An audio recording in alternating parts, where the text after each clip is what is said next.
ꯑꯍꯥꯟꯕꯃꯛꯇꯗ TOMTV ꯕꯨ ꯌꯦꯡꯕꯤꯔꯤꯕ ꯄꯨꯝꯅꯃꯛꯄꯨ ꯇꯔꯥꯝꯅ ꯑꯣꯛꯆꯔꯤ ꯉꯁꯤꯒꯤ ꯄ꯭ꯔꯣꯃꯤꯁꯤꯡ ꯁ꯭ꯇꯥꯔꯁ ꯈꯨꯗꯣꯜ ꯇꯝꯖꯒꯗꯧꯔꯤꯕꯁꯤ ꯑꯩꯈꯣꯏꯒꯤ ꯃꯣꯗꯦꯜꯒꯤ ꯂꯝꯗ ꯑꯃꯗꯤ ꯑꯦꯛꯇꯤꯡꯒꯤ ꯂꯝꯗ ꯃꯌꯥꯝꯅ ꯊꯣꯏꯗꯣꯛ ꯍꯦꯟꯗꯣꯛꯅ ꯄꯥꯝꯅꯈꯠꯂꯤꯕꯤ ꯑꯔꯆꯅꯥ ꯈꯨꯗꯣꯜ ꯇꯝꯖꯒꯦ ꯄꯨꯟꯅ ꯃꯤꯠꯌꯦꯡ ꯇꯥꯃꯤꯟꯅꯁꯤ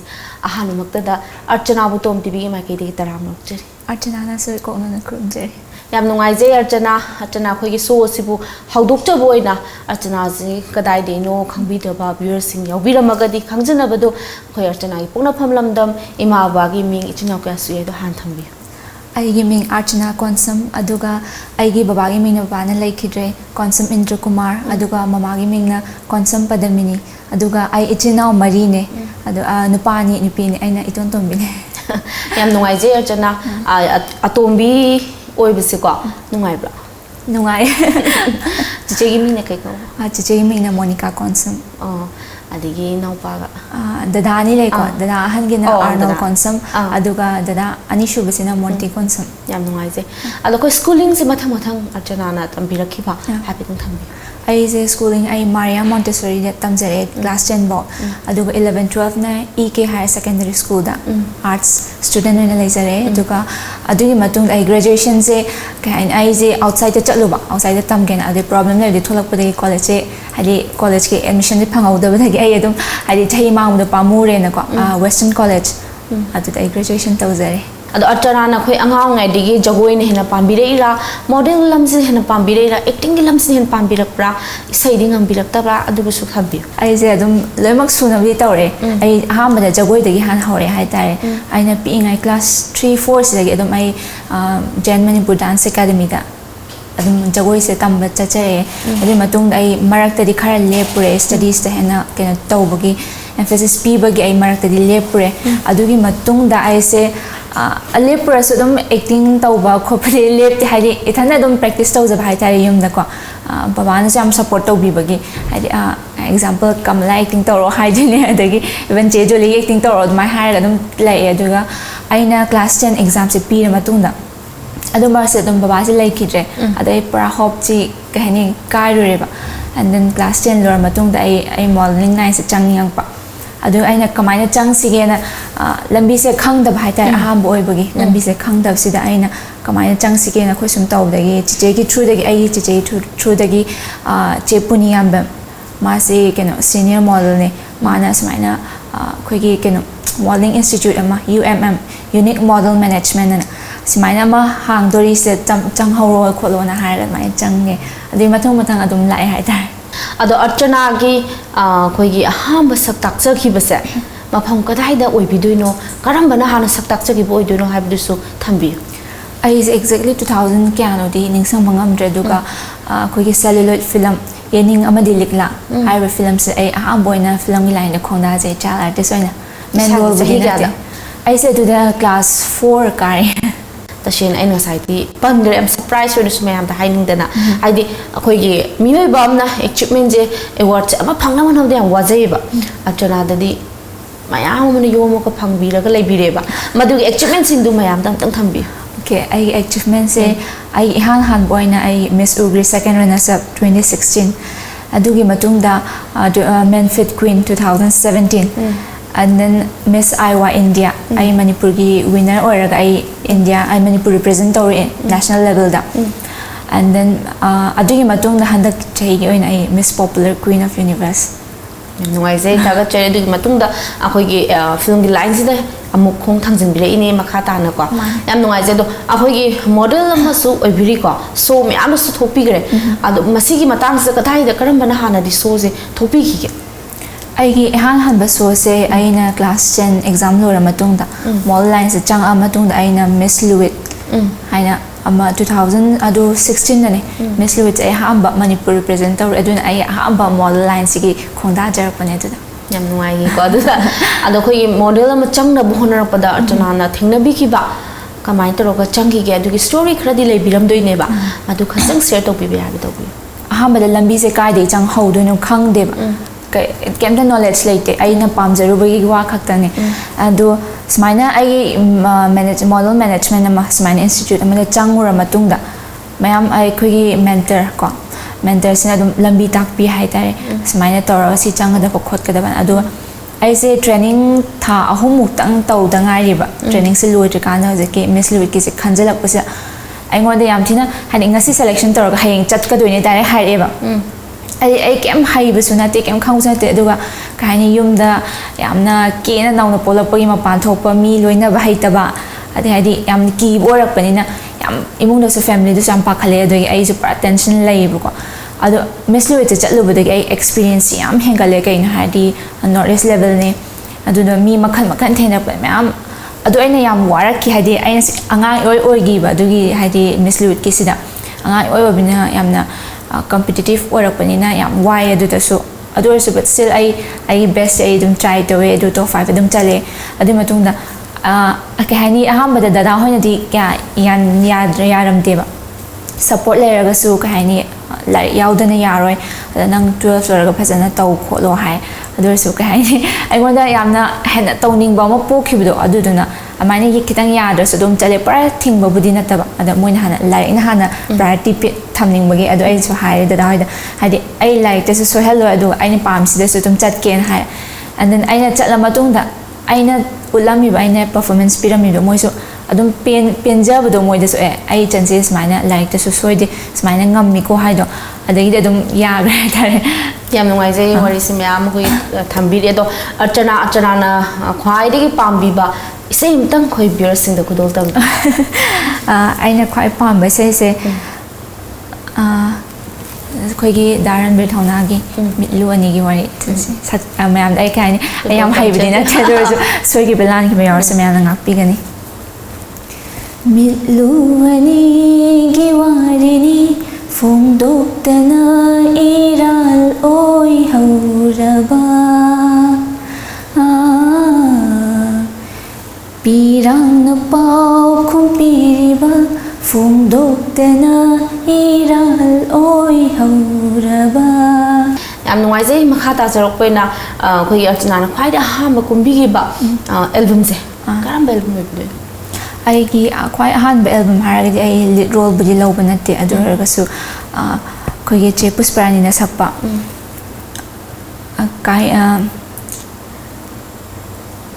ꯊꯥꯖꯗꯅ ꯀꯥꯏꯅꯔꯦ ꯍꯥꯏꯕ ꯊꯥꯖꯗꯅ ꯀꯥꯏꯅꯔꯦ ꯍꯥꯏꯕ ꯑꯦꯜꯕꯝꯁꯦ ꯑꯩ ꯑꯍꯥꯟꯕꯅꯦ ꯀꯅꯥꯒ ꯑꯦꯛ ꯇꯧꯃꯤꯟꯅꯒꯦ ꯁꯤ ꯗꯥ ꯁꯅꯤꯒ ꯑꯗꯨꯒ ꯆꯦ ꯕꯅꯤꯇꯥꯅ ꯑꯃꯒ ꯌꯥꯝ ꯅꯨꯡꯉꯥꯏꯖꯩ ꯍꯧꯖꯤꯛ ꯐꯥꯎꯕꯗ ꯑꯦꯜꯕꯝ ꯀꯌꯥꯒꯗꯤ ꯀꯨꯝꯕꯤꯔꯦ ꯑꯩ ꯍꯧꯖꯤꯛ ꯐꯥꯎꯕꯒꯤꯗꯤ ꯑꯦꯜꯕꯝꯁꯦ ꯑꯍꯨꯝꯃꯨꯛꯇ ꯉꯥꯏꯖꯩ ꯑꯍꯨꯝꯁꯤꯗ ꯀꯅꯥ ꯄꯥꯕꯤꯈꯤꯕ ꯑꯍꯥꯟꯕꯒꯤꯗꯨ ꯗꯥ ꯁꯅꯤꯅ ꯄꯥꯔꯦ ꯑꯗꯨꯒꯤ ꯃꯊꯪꯁꯤꯗꯤ ꯗꯥ ꯌꯥꯏꯖꯤꯠ ꯑꯅ ꯑꯅꯧꯕ ꯃꯥꯁꯨ ꯑꯦꯛꯇꯔ ꯑꯅꯧꯕꯅꯦ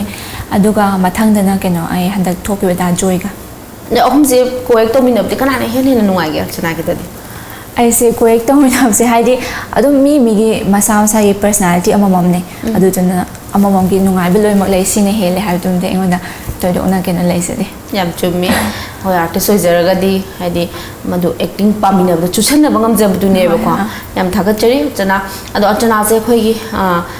ꯐꯤल्मꯁꯤꯒꯤ ꯂꯥꯏꯟꯁꯤꯗꯗꯤꯀꯣ ꯀꯌꯥꯝ ꯁꯥꯡꯅ ꯃꯇꯝ ꯁꯥꯡꯅ ꯀꯨꯝꯕꯤꯒꯦ ꯈꯟꯕꯤ ꯃꯇꯝ ꯈꯔ ꯀꯨꯝꯕꯤꯔꯒ ꯑꯩꯈꯣꯏ ꯃꯣꯗꯦꯜ ꯂꯝꯗ ꯑꯃꯨꯛ ꯈꯣꯡ ꯊꯥꯡꯖꯟꯕꯤꯒꯤꯗꯣꯏꯔꯥ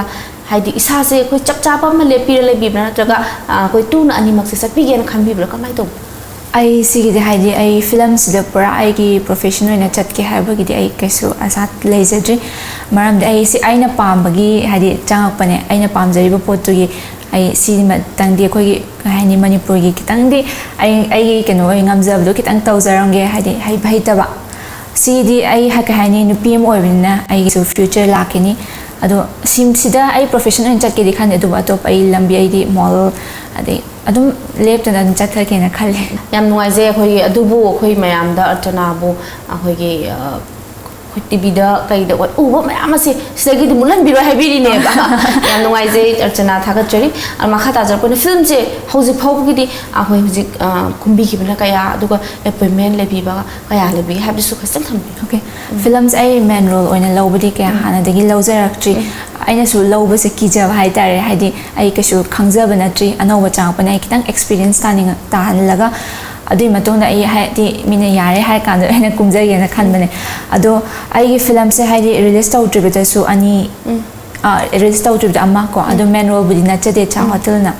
adu pulapna film mari mukti sujare aduga ai handaki ai gi debut film haidare pandam amada sisu release handakta tawjare akhoi tungda sumai pa koi bi hai no TOMTV ma ke de su wish tok jare Archana da ko ado Archana na khoi gi future plan da khoi gi angang we da khoi aim si loi le bi di ko ado mai na khoi gi Archana su le bi pra so phongdo ku pe yar ga de phongdo pi I perfect woman namani oininge as a mirror of the society hadi I see masi profession sima tawda yade habde aingonda kashi laite but I want to be the perfect example of a woman, of a strong woman adun haisani chokthok chaningai oriba nupi gi oiba wakalama khoi mayamna lama phangudraba wana kar ka thokcha ba khol mayam ma su khoi nauriba Archana gi wakal su phaubiram base yam nungai se thaga chari Archana makha ta jar poina Archana da khoi na khangjani se Archana gi hobbies se kai kari di lebi ke topa khoi ge art ki lam ati model lam na taba atei di kari to bi ke ai se ai hobbies adum ai art ki lam thai ai adum pai di lai pusun pa me de ki craft toba craft hadi adu sem dok sem jin chi ka thok se adu mo jam mayam pa me tare sagi hena bine atho just dum free time dam to biram do male di che ma chen u ya de kanyom sem ning bagi adum adegi even hojik ti chawkhala matam na YouTube te ki mayam ideas mayam lawra ga ai sin sa ge ha ga dum yenga dum sa ba khop adum tawe yam nuai da male yum decoration da thalam do male yam nuai je Archana ado Archana ge hoye punsi si da ko punsi si da Archana na khwai de gi yamna nuai ta ba wahi ai ta yam hurt oi base kari ne hana ga khanbi ge ai ngon le yamna hurt oi ba wahi hare ka di wahi de laitre but aina uzaba da hai tare ko uzaba da ai ngon da apha phatta bagi natabita ai ngon yam hurt oi ba hare ga di aina kani mi mama ha di example mapaga machaga yam nushina ba o se hai aina phatana uruba nataba ai ngon yam hurt oi ba kai hani yamna moi matau kalak jaba yamna jealous ka jaba maina pawe Archana ngasi khoi gi Archana na mathang mayam ama so step se lokhat pirek mayam ama khoi gi iramdam gi oiba sakta angna basu mayam ma taw piri adubo iramdam ima bu nushi base Archana gi wakhalandi kari ne nai thambi iramdam ima bu nushi base ai wakhal ai khoina nushi haina jinda khatang haiba hadi wahai phaja mayam hairaga thagat ba khoi gi iramdam sibu thagat adu khaktang nataba thabak oina pangthok haninge kaigin hadi hojik ki matam sida khoi gi natural disaster mayam tholai ba dagi problem mayam ma laigre ko hadi even hojik se khoi climate changes mayam am lairini sisina khoi iramdam se Manipur khatang natabena prithvi gi oina pulap so ine ba sigum se kaini awareness kuma pangthok ko khaktang natabeda thaba oina isa na thaba ma cha amam tang tawbuduna hadi upan mi tharaga su amatang tharaga su adu mapum phana ba hadi kan hotna mina buto admai hadi thaba ma cha amam khatang tawbiraga su ai khoi gi society da kaino madi koina impact amadi piridna samna haibada Archana khoi po urabina akoi isagi thodang je mai kai kudi makki manadra su macha isagi thodang je pangtho haninge haijari na dubu ko haijari ne bo yam nungai je Archana thagachari nghaktang break macha amtang lominus takadori baningol chakobada set innabagidamak quality leiraba ahongba mamalda pinabagidamak sem saduna leiraba nagamapal ima kaithel opposite ki first floor da leiba showers boutique showroom inat ki oiba apama makhal gi firol suna phangadaba showroom loinana Christian singi wedding da seasonaba wedding gown su mafam asida phangbigen nupi kaktagi natana angang sing amadi jeans ki pants shirt half pant coat vest coat kurta pajama faijom kurkur faijom amadi ready made faijom makal suna phangawa mafam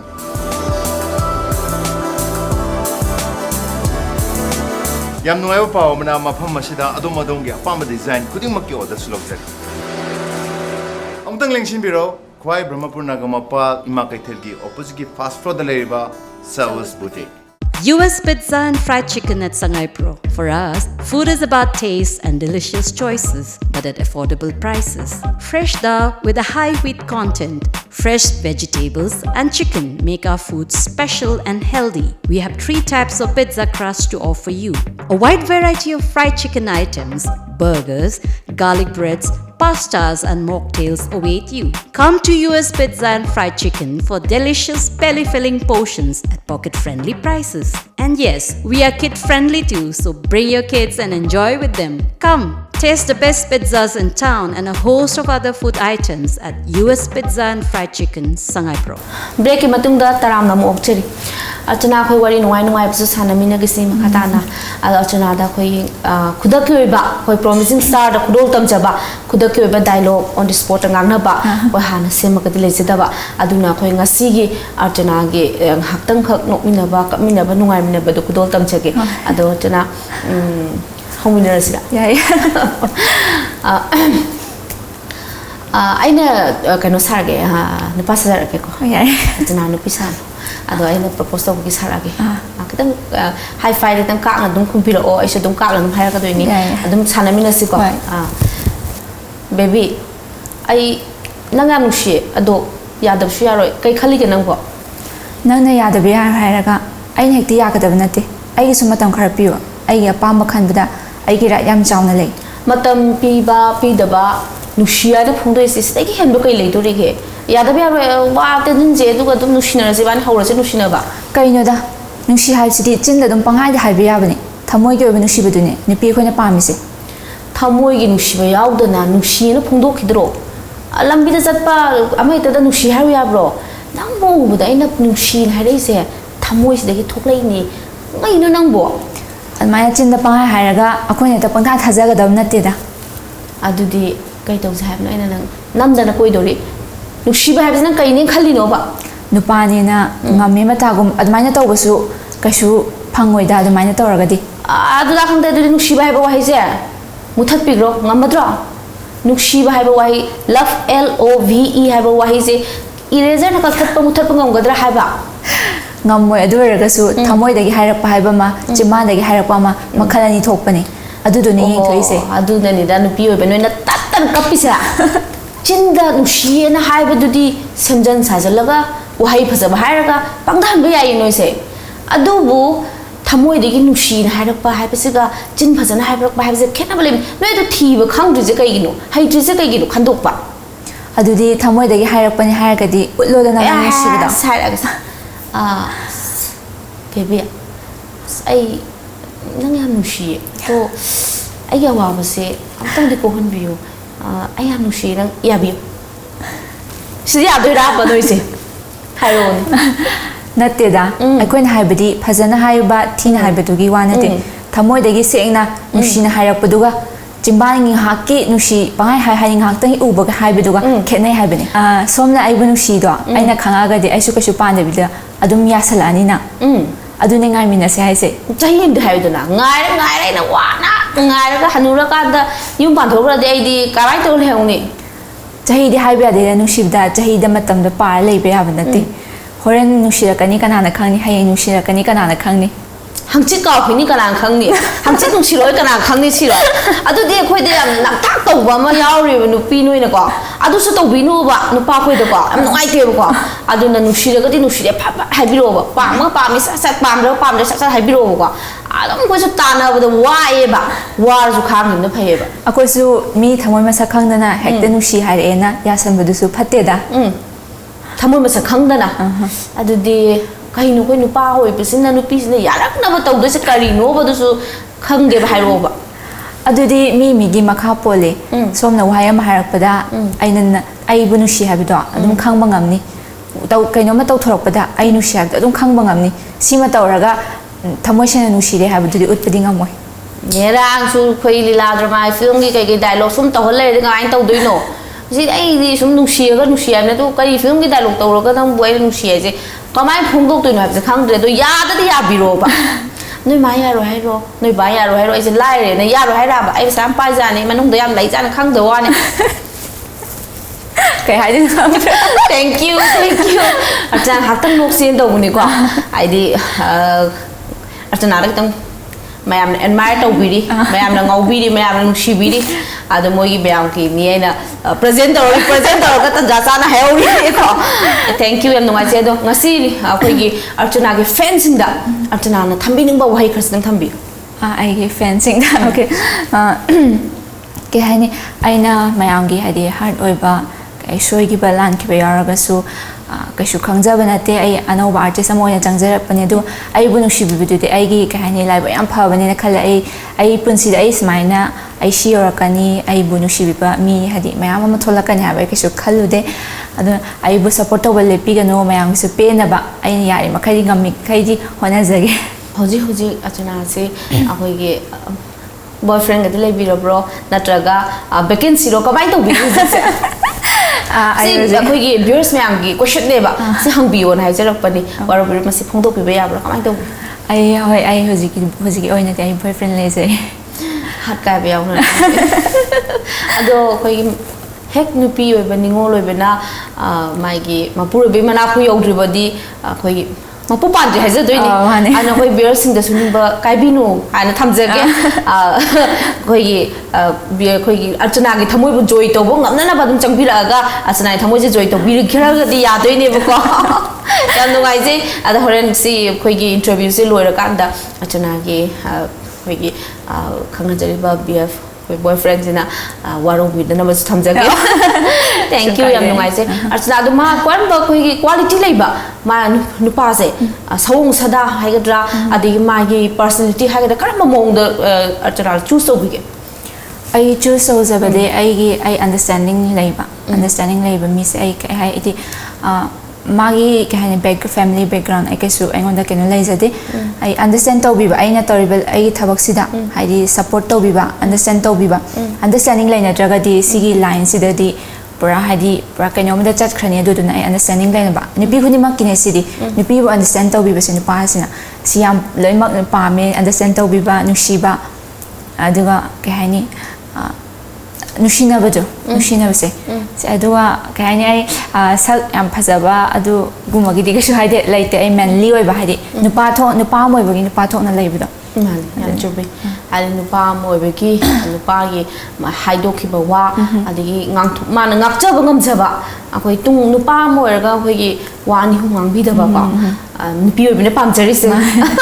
yam nuai se ado Archana na koi gi ngasi huji khalak bi ba natraga huji ki generation sida mobile chatna bi se am kana su chatna bi ri ko ado koi mobile pai bi gi matang sida Archana gi wakhan sida di masi koi gi positive or negative se masi percentage kana na hen gi percentage se mobile se haidi aina sum khanjabada ko adum chang amada leibra na khalle kai na hadi hauski new generation sida mobile si kanab se adum ai family des ai da time cha da sudum ko adum khange hadi phone se ta se makiti lemak luppe se yamna di phatre khale hadi lari kum da su kitang sore dei chak char su phone ya chabi